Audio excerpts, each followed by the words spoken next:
Good afternoon students, कैसे हो सभी। डीएवी स्कूल की डिजिटल दुनिया में आपका हार्दिक स्वागत है।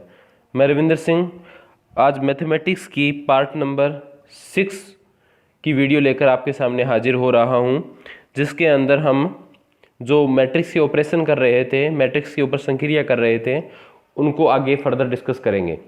तो देखिए, कल हमने मैट्रिक्स के ऑपरेशन के अंदर 3 ऑपरेशन मैट्रिक्स के डिस्कस कर लिए थे कि मैट्रिक्स का हम योग कैसे कर सकते हैं, मैट्रिक्स का हम घटाव कैसे कर सकते हैं, मैट्रिक्स का हम दो मैट्रिक्स का आपस में गुणा कैसे कर सकते हैं, वो हम डिस्कस कर चुके हैं। अब हम नेक्स्ट जो ऑपरेशन है मैट्रिक्स के ऊपर उसको डिस्कस करेंगे, जो कि अपने पास है जिसके अंदर हम डिस्कस करेंगे किसी मैट्रिक्स का किसी अदिश संख्या से हम कैसे मल्टीप्लाई करवा सकते हैं, वो हम डिस्कस करेंगे। यानी मैट्रिक्स का अदिश संख्या से गुणा हम वो देखेंगे। तो मैट्रिक्स का अदिश संख्या से आपको मल्टीप्लाई देखना है, तो उसके लिए देखिए, हम अपनी मर्जी का कोई भी एक मैट्रिक्स मानते हैं। मैट्रिक्स ए जैसे मैंने कंसीडर किया है यहाँ पे, जिसकी एंट्रीज है 1 2 3 4, यानी कि 2x2 ऑर्डर का ये अपने पास एक मैट्रिक्स है। आपको करवाना क्या है, इस मैट्रिक्स का मल्टीप्लाई करवाना है किसी भी एक अदिश संख्या से। अदिश संख्या का मतलब यहाँ पे क्या है, कोई भी आपके पास संख्या होगी जो आपके पास रियल और कॉम्प्लेक्स कोई भी हो सकती है। मान लीजिए इसके अंदर हम क्या मान के चलेंगे, कोई भी आपके पास स्केलर क्वांटिटी होगी जो पॉजिटिव और नेगेटिव कुछ भी हो सकती है, उसका आपको इस मैट्रिक्स से मल्टीप्लाई करवाना है। तो मान लीजिए हमें मैट्रिक्स का मल्टीप्लाई करवाना है किसी एक अदिश संख्या, मान लीजिए कि वो क्या है, यहाँ पे 5 है। 5 से हम मैट्रिक्स को मल्टीप्लाई करवा रहे हैं। तो a को 5 से मल्टीप्लाई करवाने के बाद हम क्या लिखेंगे, उसको हम लिखेंगे 5a। a को 5 से मल्टीप्लाई करवाने के बाद हम क्या लिखेंगे, उसको हम डिनोट करेंगे किससे, 5a से। अगर 5a के स्थान पर अगर आपको 7 से मल्टीप्लाई करवाना होता तो आप यहाँ पे लिखते 7a। ऐसे 3 से मल्टीप्लाई करवाना होता तो 3a। अगर मान लीजिए -2 से मल्टीप्लाई करवाना होता तो यहाँ पर आप लिखते -2a। यानी कि जिस भी स्केलर क्वांटिटी से आपको मल्टीप्लाई करवाना है उसको आपको मैट्रिक्स के मल्टीप्लाई में यहाँ पे लिखना होता है। तो मल्टीप्लाई कैसे होगा देखिए, वो हम यहाँ पे डिस्कस कर लेते हैं। मल्टीप्लाई हम कैसे करवाएंगे, तो 5 मैंने लिख दिया, सेम एज इट इज। ए की वैल्यू देखिए, ए मैट्रिक्स की वैल्यू मैंने यहाँ पे पुट कर दी। ए की वैल्यू क्या है, 1 2 3 4 एज इट इज मैंने यहाँ पे लिखी है। इतना लिखने के बाद में आपको क्या करना है, इस 5 को, ये जो आपके पास अदिश संख्या थी, इसको मैट्रिक्स के हर एक एलिमेंट के साथ आपको क्या करवाना होता है, मल्टीप्लाई करवाना होता है। मैट्रिक्स के हर एक एलिमेंट के साथ आपको मल्टीप्लाई करवाना होता है। जैसे देखिए, आपके पास ये फर्स्ट एलिमेंट था, ये आपके पास सेकंड एलिमेंट था, ये थर्ड एलिमेंट था, और ये क्या है, फोर्थ एलिमेंट है। तो आपने क्या किया, अदिश संख्या से मल्टीप्लाई करवाने के लिए आपने जो संख्या ली है उसको मैट्रिक्स के हर एक एलिमेंट के साथ आप क्या करवाओगे, मल्टीप्लाई करवाओगे। जैसे 5 को सबसे पहले 1 से गुणा करवाएंगे हम, तो क्या आएगा, 5 आ गया। इसके बाद 5 को मल्टीप्लाई करवाना है किसके साथ, 2 के साथ, तो क्या आएगा आपके पास 10 आएगा। इसके बाद 5 को मल्टीप्लाई करवाना है 3 के साथ, तो आएगा 15। उसके बाद 5 को मल्टीप्लाई करवाएंगे हम 4 के साथ, तो वो क्या आएगा आपके पास 24। यानी कि जब भी किसी मैट्रिक्स को किसी अदिश संख्या से गुणा करना होता है तो आपको सिंपली उस एलिमेंट को मैट्रिक्स के हर एक एलिमेंट के साथ मल्टीप्लाई करवाना होता है, और ये आपके पास कहलाता है अवयव का किसी अदिश संख्या से गुणा। जनरली देखो, मैंने साइड में लिख रखा है, कोई जनरल मैट्रिक्स अपने पास ए है, इसको ये है A11 A12 A21 A22। इसको आप मल्टीप्लाई करवा रहे हो किसी एलिमेंट के साथ। कोई अचर है आपके पास, कोई अदिश संख्या है के, उसके साथ हम इसको मल्टीप्लाई करवा रहे हैं। तो हम मल्टीप्लाई देखिए कैसे करवा रहे हैं, के को मैंने मल्टीप्लाई करवाया है मैट्रिक्स के हर एक एलिमेंट के साथ, तो ये होता है मैट्रिक्स का अदिश संख्या से गुणा। एक बात ध्यान रखना आप, कि किसी भी चीज़ को मल्टीप्लाई करवाना और मल्टीप्लाई अगर आपने करवा दिया उसके बाद कॉमन लेना, एक दूसरे का रिवर्स प्रोसेस होता है। जैसे देखिए, मैंने यहाँ पे क्या किया है, 5 को मैंने मैट्रिक्स के हर एक एलिमेंट के साथ मल्टीप्लाई करवाया है, तो आपके पास ये रिजल्ट मिला है। अब इसका रिवर्स प्रोसेस क्या होगा, वो होगा आपके पास कॉमन लेना। यानी कि अगर मैट्रिक्स के हर एक एलिमेंट्स में से कोई कांस्टेंट चीज़ कॉमन आती है तो आप उसको मैट्रिक्स से बाहर लिख सकते हो। क्लियर है बात है। जैसे देखिए, 5 पे अपने पास एक मैट्रिक्स आया है, इसमें हर एक एलिमेंट, जैसे 5 10 15 20, यानी 4 एलिमेंट्स है, जिसमें से हर एक एलिमेंट में से आपके पास 5 कॉमन आता है। तो उस हर एक एलिमेंट्स में से आप 5 कॉमन निकाल सकते हो। यानी कि मल्टीप्लाई करवाना और अदिश संख्या से गुणा करवाना एक दूसरे का रिवर्स प्रोसेस होता है, अगर आपको मल्टीप्लाई करवाना है तो उस एलिमेंट को मैट्रिक्स के हर एक एलिमेंट के साथ मल्टीप्लाई करवाओ, और अगर आपको कॉमन लेना है तो उस संख्या को मैट्रिक्स के हर एक एलिमेंट से आप क्या लोगे, कॉमन लोगे, यानी कॉमन आप ले सकते हो। क्लियर है बात? तो अवयव को आदि संख्या से गुणा आपको समझ में आ गया होगा। इसके बाद अपना नेक्स्ट जो टॉपिक है वो अपने पास है अवयव का ऋण अवयव। ऋण अवयव यानी नेगेटिव ऑफ ए मैट्रिक्स, यानी किसी भी मैट्रिक्स का अगर आपसे नेगेटिव पूछा जाए, उसका ऋण अवयव पूछा जाए तो आप कैसे फाइंड आउट करोगे। तो बहुत ही सिंपल सा प्रोसीजर है इसके लिए, बहुत ही सिंपल सा आपके पास मेथड है। कैसे है देखिए, मान लीजिए आपके पास मैट्रिक्स ए वही same as it is matrix ले रखा है मैंने 1 2 3 4, यानी कि 2x2 ऑर्डर का अपने पास क्या है, मैट्रिक्स है। आपसे पूछा जाए कि इस मैट्रिक्स का ऋण अवयव क्या होगा, इस मैट्रिक्स का ऋण अवयव क्या होगा, तो आप क्या लिखोगे, यानी कि negative of matrix A. Matrix A का आपको क्या निकालना है, नेगेटिव निकालना है। तो पहली बात उसको डिनोट किससे करोगे वो देखिए आप, डिनोट उसको किया जाएगा माइनस ऑफ ए से। डिनोट किससे किया जाएगा, माइनस ऑफ ए से, यानी मैट्रिक्स ए का नेगेटिव मैट्रिक्स क्या होगा, माइनस ऑफ ए होगा।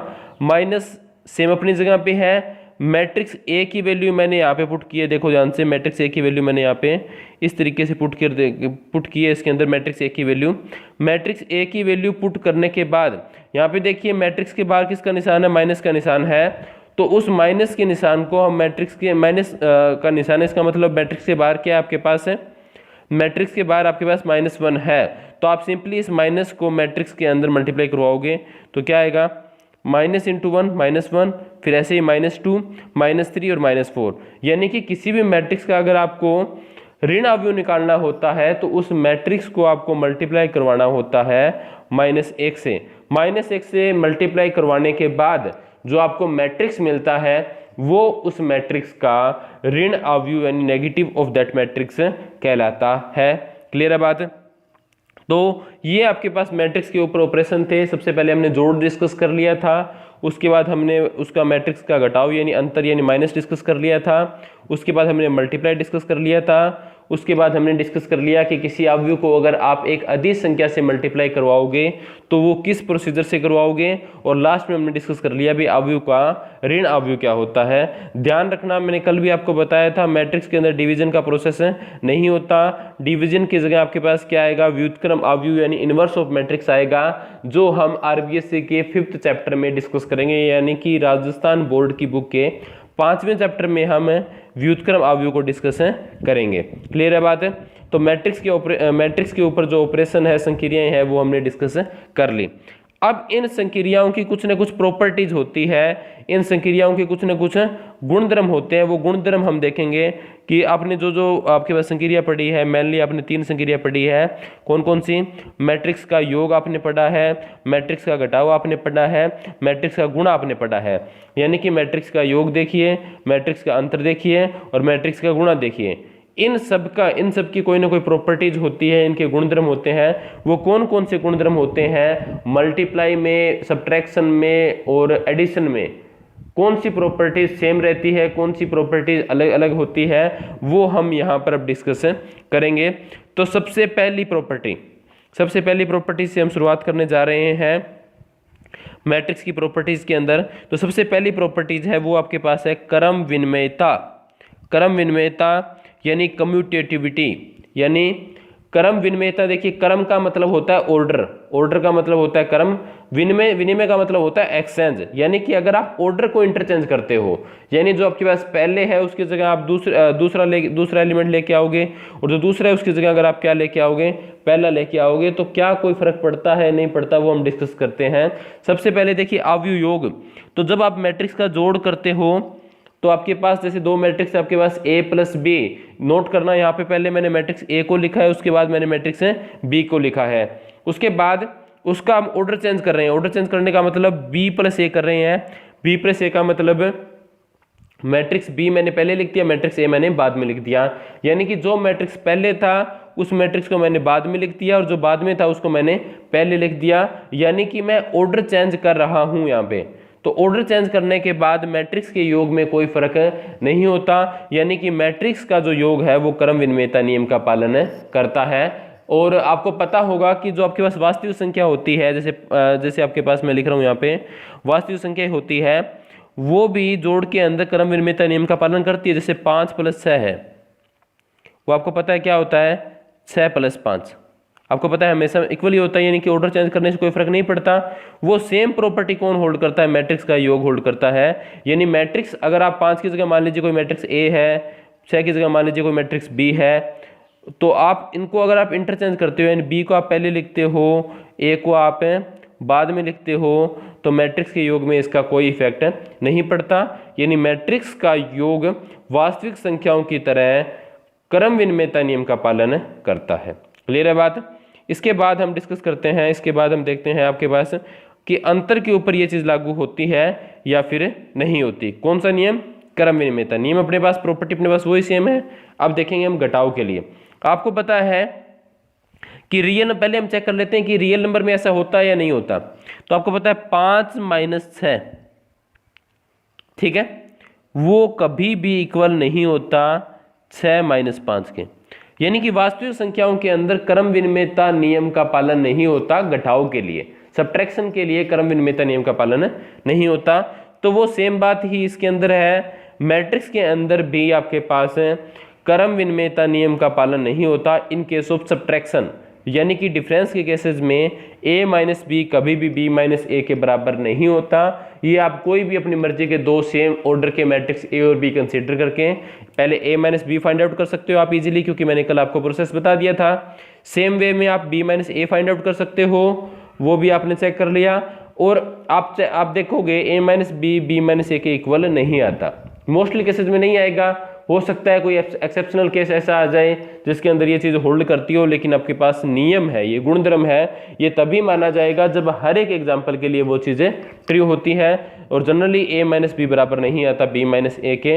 इसका मतलब क्रम विनिमयता नियम जो है वो योग के लिए तो पालन होता है, लेकिन योग के लिए तो पालन होता है, लेकिन घटाव के लिए पालन इसका नहीं होता। क्लियर है बात।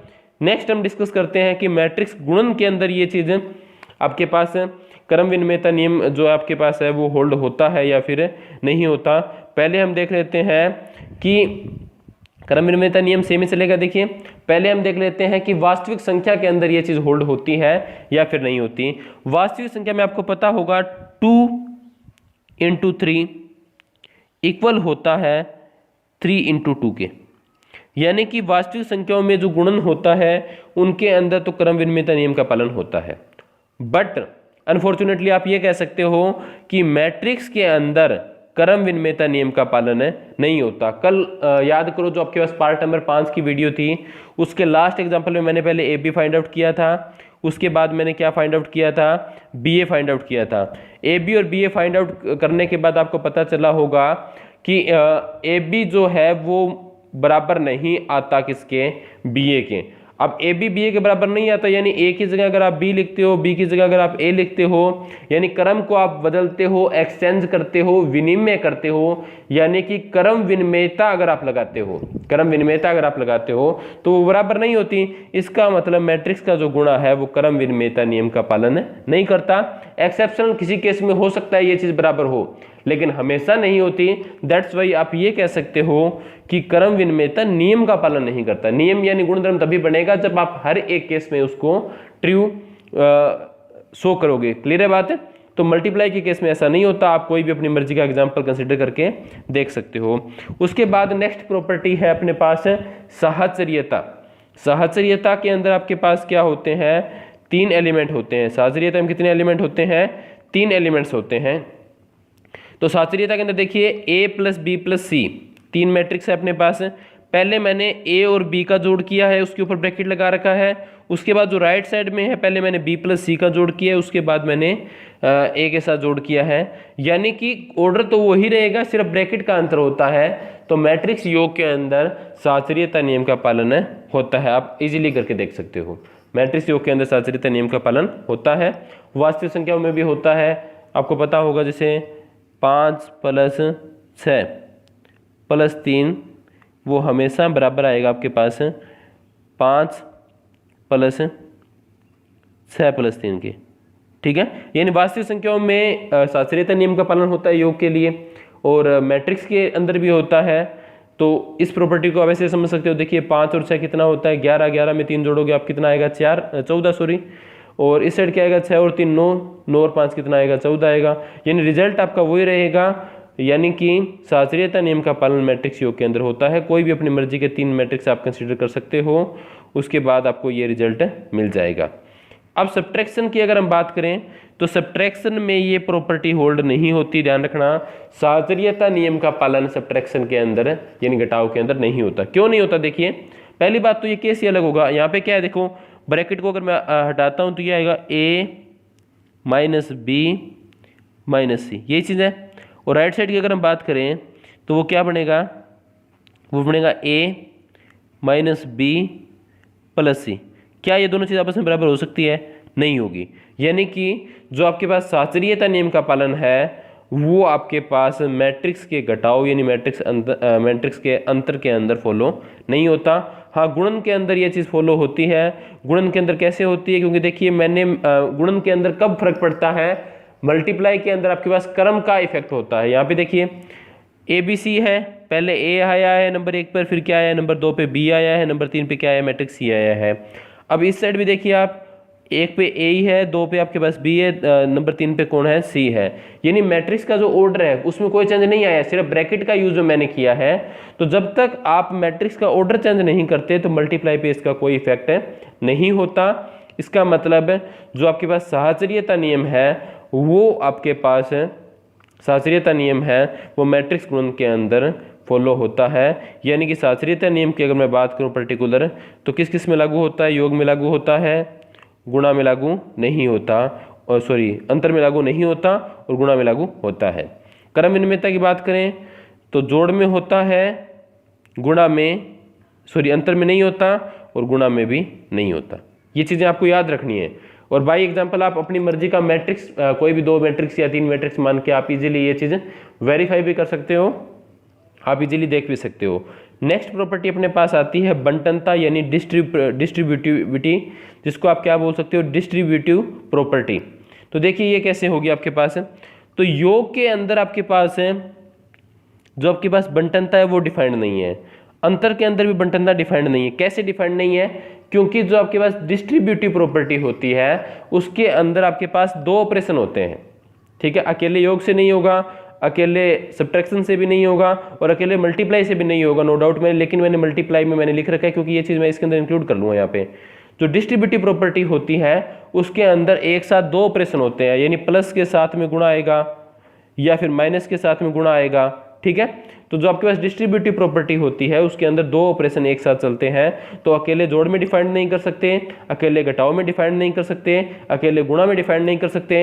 हाँ, गुणा के अंदर अगर आप 2 ऑपरेशन एक साथ लेते हो तो ये चीज़ डिफाइंड आपके पास है हो जाएगी, जैसे मैंने यहाँ पे कर रखी है।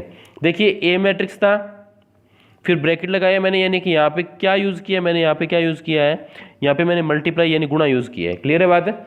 इसके बाद बी प्लस सी यानी कि मैंने यहाँ पे क्या यूज़ कर लिया, योग यूज़ कर लिया, यानी कि गुणा के साथ में आपके पास क्या है, प्लस यानी कि योग है, यानी एक साथ 2 ऑपरेशन यहाँ पे यूज हो रहे हैं। डिस्ट्रीब्यूटिव का मतलब होता है बांटना, बंटनता का मतलब देखो डिस्ट्रीब्यूट करना मतलब जैसे क्या होता है, बांटना होता है।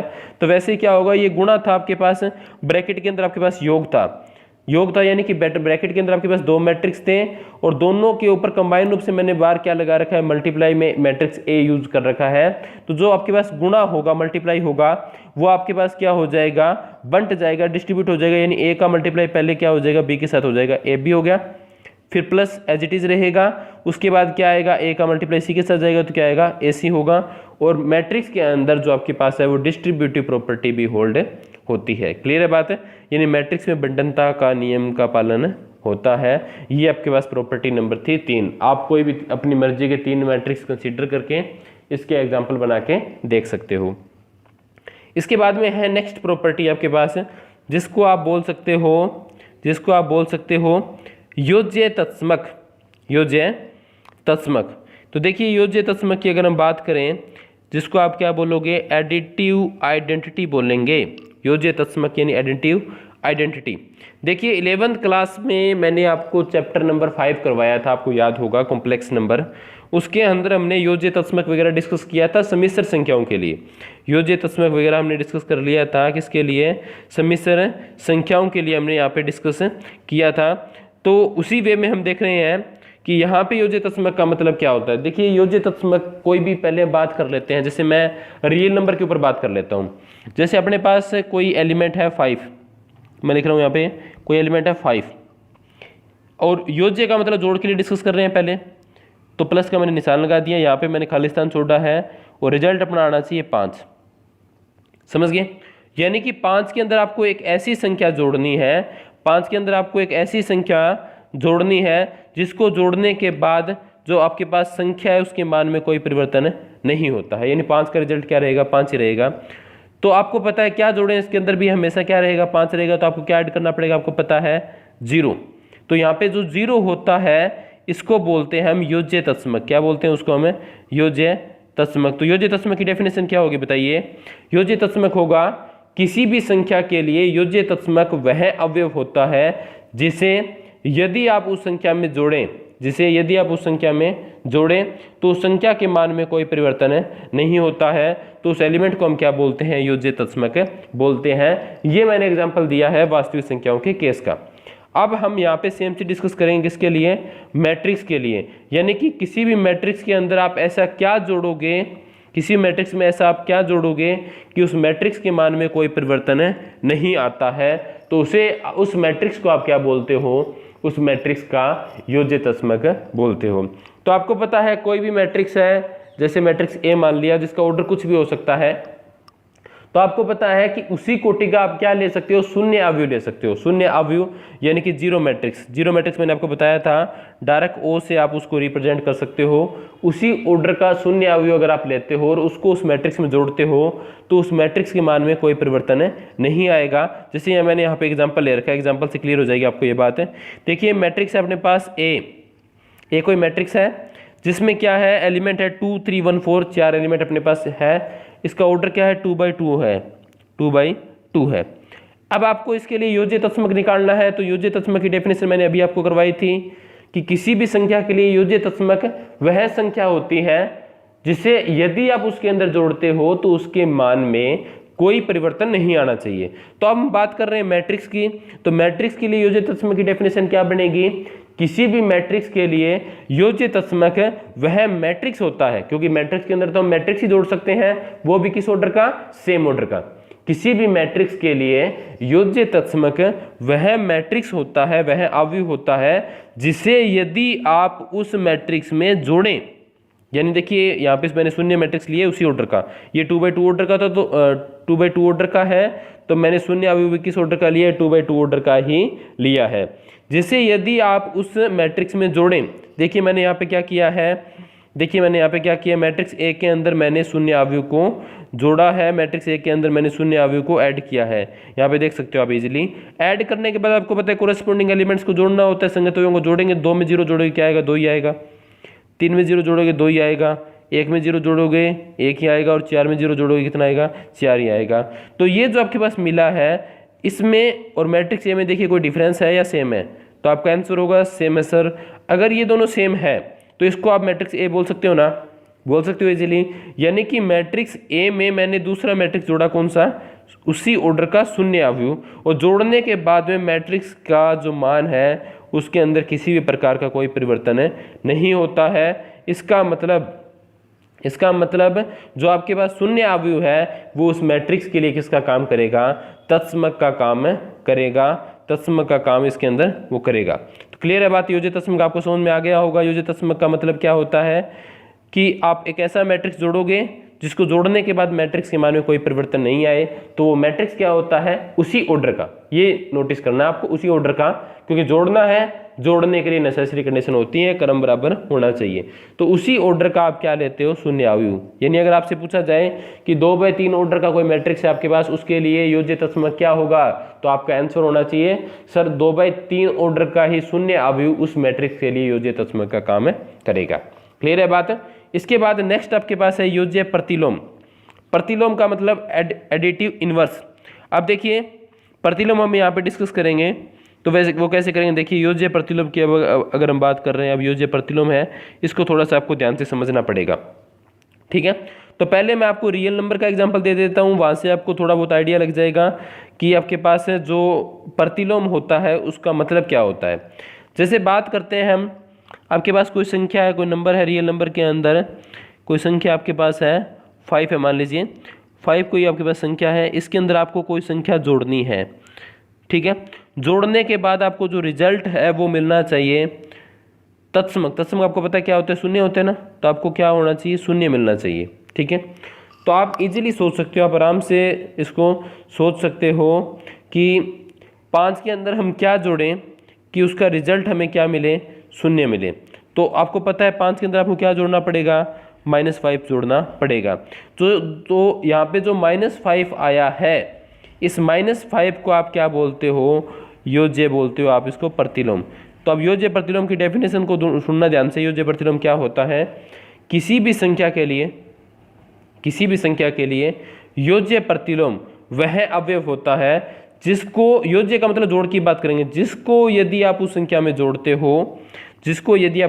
जोड़ते हो तो आपको क्या मिलता है, आपको तत्समक अवयव मिलता है। तत्समक का मतलब ऊपर मैंने बताया था 0 तत्समक होता है जोड़ के लिए, तो आपको तत्समक अवयव अगर मिलता है तो वो एलिमेंट क्या कहलाता है, आपके पास योज्य प्रतिलोम कहलाता है। तो मैट्रिक्स की केस की हम बात कर रहे हैं, तो मैट्रिक्स के केस में आपको पता है तत्समक तो शून्य होता है। तो योज्य प्रतिलोम की अगर हम बात करें तो क्या कैसे होगा, देखिए ये आपके पास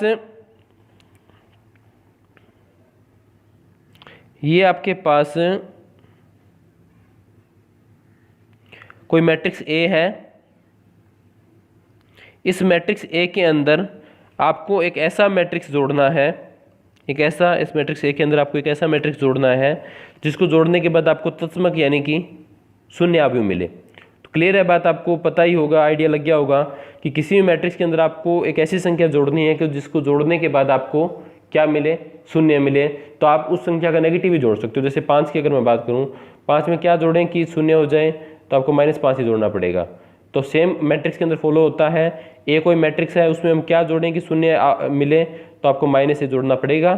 तो वो आपके पास क्या कहलाता है, -a, उस मैट्रिक्स के लिए योज्य प्रतिलोम कहलाता है। देखिए यहाँ पे ए मैट्रिक्स था, इसके अंदर -a यानी कि माइनस से मैंने मल्टीप्लाई करवा दिया, दोनों को अगर हम जोड़ते हैं तो आपको क्या मिलता है, शून्य अवयव मिलता है। इसका मतलब ये जो -a है, ये आपके पास इस मैट्रिक्स ए के लिए क्या है, योज्य प्रतिलोम होता है। तो योज्य प्रतिलोम क्या होता है वो मेरे हिसाब से आपको समझ में आ गया होगा। क्लियर है बात है। इसके बाद अब मल्टीप्लाई के अंदर हम बात कर लेते हैं। मल्टीप्लाई के अंदर ऐसी कौन सी प्रॉपर्टी होती है, पहले हम देखते हैं गुणन तत्समक। क्या देखते हैं, गुणन तत्समक। तो इसके लिए देखिए क्या है, मल्टीप्लिकेटिव आइडेंटिटी। देखिए तत्समक का मतलब वो ही सेम रहेगा, मान में कोई परिवर्तन नहीं आना चाहिए।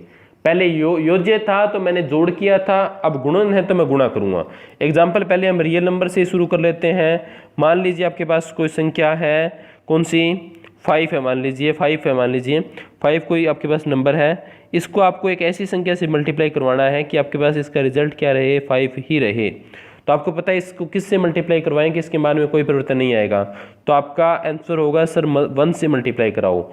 तो ये जो 1 होता है ये आपके पास क्या कहलाता है, गुणन तत्समक कहलाता है। तो डेफिनेशन क्या होगी गुणन तत्समक की, वो देखिए, किसी भी संख्या के लिए आपके पास गुणन तत्समक वह अवयव होता है जिसको यदि आप उस संख्या से मल्टीप्लाई करवाते हो, गुणा करवाते हो, तो उस संख्या के मान में कोई परिवर्तन नहीं आता है, तो उसे बोलते हैं हम गुणन तत्समक। सेम आपके पास रहेगा किसके अंदर, मैट्रिक्स में। तो कोई भी मैट्रिक्स आपके पास ए मैट्रिक्स मान लीजिए है, तो उसके लिए आपको एक ऐसे मैट्रिक्स से गुणा करवाना पड़ेगा कि गुणा करवाने के बाद आपके मैट्रिक्स के मान में कोई परिवर्तन नहीं आए।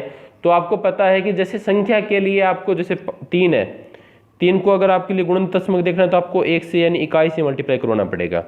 तो अब मैट्रिक्स की बात कर लेते हैं, तो इकाई यानी एक संख्या से तो मल्टीप्लाई नहीं करवा सकते हम, आपको क्या देखना पड़ेगा, इकाई अवयव देखना पड़ेगा। वो आपको पता है क्या होता है, आई होता है, उसी क्रम का इकाई अवयव, उसी क्रम का इकाई अवयव से अगर आप मल्टीप्लाई करवाते हो तो मैट्रिक्स के मान में कोई परिवर्तन नहीं आता है। तो इस इकाई अवयव को आप क्या बोलते हो, उस मैट्रिक्स के लिए गुणन तत्समक बोलते हो। क्लियर है बात है। तो देखिए गुणनतस्म का एग्जांपल मैंने यहाँ पे दे रखा है। ये कोई मैट्रिक्स ए है आपके पास, ये कोई मैट्रिक्स ए है, इसको मैंने मल्टीप्लाई करवाया आई के साथ। आई यानी इकाई अवयव उसी क्रम का, देखिए ये 2/2 ऑर्डर का था तो ये भी 2/2 ऑर्डर का ही इकाई अवयव है। तो मल्टीप्लाई अगर हम करवाते हैं एक वाई से तो आपको जो रिजल्ट मिलेगा वो आप देख सकते हो कि आपके पास सेम रहेगा, यानी ए आई का जो आंसर है वो किसके बराबर आता है, ए के बराबर आता है, यानी कि ए के मान में कोई परिवर्तन नहीं होता है, ए के मान में किसी भी प्रकार का परिवर्तन नहीं होता है। यानी ये जो इकाई अवयव है ये उसके लिए किसका काम करेगा, गुणनतस्म का काम करेगा। अब देखिए गुणनतस्म के बाद नेक्स्ट प्रॉपर्टी आएगी गुणन प्रतिलोम। गुणनतस्म के बाद जो नेक्स्ट प्रॉपर्टी आएगी वो कौन सी आएगी, गुणन प्रतिलोम। अब इसको हम डिस्कस करेंगे चैप्टर नंबर 5 में, क्योंकि यहाँ पे इसकी किसकी बात होगी, ए को हम मल्टीप्लाई करवाएंगे ए इनवर्स से, ए इंटू ए इनवर्स होता है वो बराबर आता है ए इनवर्स इंटू ए बराबर किसके आता है, इकाई अवयव के। यानी कि जो आपके पास गुणन प्रतिलोम है वो हम डिस्कस करेंगे, will discuss in detail in chapter number 5। RBSE board का जो आपके पास 5वां चैप्टर है उसके अंदर हम व्युत्क्रम अवयव को कंप्लीटली डिस्कस करेंगे, तो इस प्रॉपर्टी को हम वहाँ पे डिस्कस कर लेंगे। उम्मीद करता हूँ कि मैट्रिक्स की जो आज मैंने प्रॉपर्टीज करवाई है ये आपको समझ में आ गई होगी। डायरेक्ट ये प्रॉपर्टीज एग्जाम में नहीं पूछी जाती, लेकिन कई बार क्या होता है इनको वेरीफाई करना आ जाता है। कोई भी 2 या 3 मैट्रिक्स आपको दिए जाते हैं, आपसे पूछा जाता है कि आप इनमें क्रम विनिमयता नियम को सत्यापित कीजिए, शास्त्रीयता को सत्यापित कीजिए, बंटनता को सत्यापित कीजिए, यानी कोई भी प्रॉपर्टी आपके पास आ सकती है। मैट्रिक्स अपनी मर्जी के आप 3 कोई अपनी मर्जी के मान सकते हो या आपको पेपर में दिए हुए मिलेंगे, उसके अकॉर्डिंग आप इजीली, बहुत इजीली, क्योंकि आपको करना क्या है बेसिकली, करना तो जोड़ घटाओ और गुणा ही है मैट्रिक्स का, वो आपको आता है तो आप इजीली इनको वेरीफाई कर सकते हो। तो आज के लिए आपका होमवर्क ये रहेगा कि जो आपके पास क्रम विनिमयता साचरीयता प्रॉपर्टी है, क्रम विनिमयता साचरीयता और बंटनता, 3 प्रॉपर्टीज की बात कर लेता हूं मैं। जो 3 प्रॉपर्टीज मैंने आज आपको करवाई है इनकी अपनी मर्जी के कोई आप 2 या 3 एग्जाम्पल मानोगे और आप चेक करोगे कि क्या वास्तव में जो आपके पास योग है वो क्रम विनिमयता नियम का पालन करता है या फिर नहीं करता। ऐसे ही आप चेक करोगे कि जो डिफरेंस है वो क्रम विनिमयता नियम का पालन कैसे नहीं करता, उसका रिजल्ट आपको ऑटोमेटिक मिल जाएगा, अपनी मर्जी का आप एग्जाम्पल कंसीडर कर लेना। सेम आप मल्टीप्लाई करके चेक कर लेना, ए बी बराबर नहीं आएगा बी ए के, तो ऑटोमेटिकली वेरीफाई हो जाएगा कि आपके पास गुणन है वो क्रम विनिमयता नियम का पालन नहीं करता। सेम आप शास्त्रीयता को चेक करोगे, सेम आप बंटनता को चेक करोगे। ये आपके लिए आज का होमवर्क रहेगा। उम्मीद करता हूं कि आज का जो वीडियो है वो आपको समझ में आया होगा। अगर फिर भी कोई पोर्शन में अगर आपको प्रॉब्लम रहती है तो आप नीचे कमेंट सेक्शन में लिख देना, उसको हम कल डिस्कस कर लेंगे। घर पे रहिए, अपने सुरक्षित रहिए, स्टडी को जारी रखिए। Thank you so much.